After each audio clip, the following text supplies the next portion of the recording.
বিএনপির কাছে তাদের যে চাওয়া পাওয়াটা ছিল সেটা আসলে বিএনপি সেটা পূরণ করতে পারে নাই বা সেটা সম্ভব আগ্রহী না। বিএনপিও তেমন একটা আগ্রহ দেখায়নি, কারণ বিএনপি 30-40টা আসন ছেড়ে দেওয়ার মতো আসলে পারবে না। বিএনপি নিজস্ব মানে যে শক্তিমত্তা তাদের ছেড়ে দিয়ে এটা হবে না। বিশেষ করে আওয়ামী লীগের অনুপস্থিতি, আওয়ামী লীগের সামনে যে সম্ভব, রাইট, আওয়ামী লীগের এত বড় স্যাক্রিফাইস না বিএনপি পারবে না। এটা হলো 1 নম্বর কথা।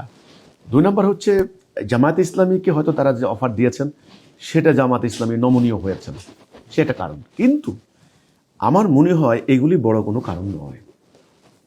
বড় কারণের মধ্যে তারা এনসিপির নেতারা তুমুল একটা চাপ অনুভব করছেন। যেভাবে হোক এই আন্দোলনটাকে সাকসেসফুল করার জন্য তারা ভারতের বিরুদ্ধে যেভাবে অবস্থান নিয়েছেন, দিল্লির আধিপত্যবাদের বিরুদ্ধে তথা ভারতীয় আধিপত্যবাদের বিরুদ্ধে, এতে করে পানি কিন্তু অনেক দূর গড়িয়ে গিয়েছে।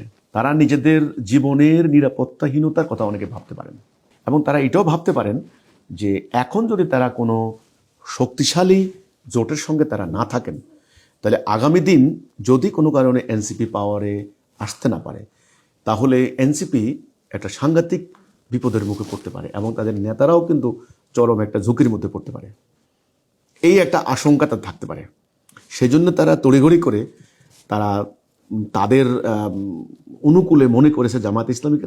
তাছাড়া কিন্তু এটা সবাই জানে, এটা ওপেন সিক্রেট নয়, এটা অনেকটা ওপেন। এই যে এনসিপির আন্দোলনে যেমন ইনকিলাব মঞ্চ, অন্যান্য আন্দোলনগুলিতে যে সমস্ত জনশক্তি, তার অধিকাংশই কিন্তু জামাত শিবির থেকেই তারা পেয়েছেন।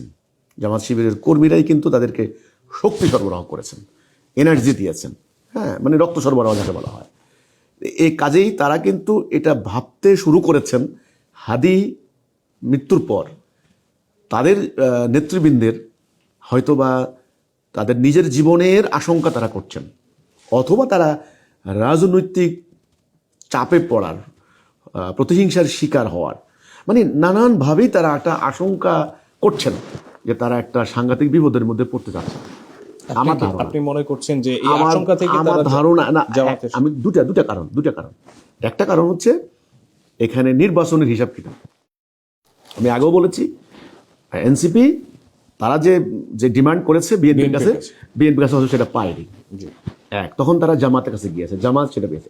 2, আমি কিন্তু অ্যাকর্ডিং টু নাহিদ ইসলামের স্টেটমেন্ট আমি যেটা বলবো, তার ভাষ্য মোতাবেক সে বলেছে যে হাদির মৃত্যুর পর পরিস্থিতি কিন্তু চেঞ্জ হয়ে গেছে, আমরা এখন বাধ্য হয়েছি। তার মানে তারা একটা ঝুঁকির মধ্যে পড়েছেন, একটা নিরাপত্তা সংকটের মধ্যে পড়েছেন। এই জন্য একটা শক্তিশালী দল বা গ্রুপ তাদের শেল্টার বা সাপোর্ট বা তাদের সমর্থন তাদের প্রয়োজন অনুভব করছেন। এই কারণে তারা বলতে পারেন বাধ্য হয়ে অনেকটা জামাতের সাথে গিয়েছেন। এটা আমি বলবো অনেকটা বাধ্য হয়েই, কারণ তারাও জানতেন জামাতের সাথে গেলে বিদ্রোহী হবে অনেকে। অলরেডি তাসলিম তারা সহ অনেকে কিন্তু বেরিয়ে গেছে। তারা কিন্তু জানতেন এই নাহিদ, এটা হাসনাত, এরা কিন্তু জানে কিন্তু এই লোকগুলো বেরিয়ে যাবে। তারপরেও তারা কিন্তু কিছু করার নাই, তারা সেখানে গিয়েছেন। তো আপাতত আমি মনে করি, যদিও অনেকে বলেন যে নিরপেক্ষ থাকলে ভালো হইতো, 300 আসনে নির্বাচন করলে প্রেশার গ্রুপ হিসেবে টিকতে পারতো, অনেকে বলে। কিন্তু আমি মনে করি যে তারাও কিন্তু কম চিন্তা করে নাই। গত 14 মাসে দেশে যা হয়েছে এবং সরকারের পতনের জন্য তারা যে ভূমিকা রেখেছেন, সেগুলির জন্য তাদের শক্তিশালী একটা সাপোর্ট তাদের দরকার, এবং তারা এই কারণে তারা সেখানে গিয়েছেন। তো 2টি কারণ, 1 নির্বাচনের ইকুয়েশন, হিসাব নিকেশ, 2 নিরাপত্তা, ওসমান হাদির মানে মৃত্যুর পর নিরাপত্তা সংকট বিরাট আকার দাঁড়িয়েছে। তারা ভাবতে শুরু করেছেন যে তারা বোধহয় বড় ধরনের কোনো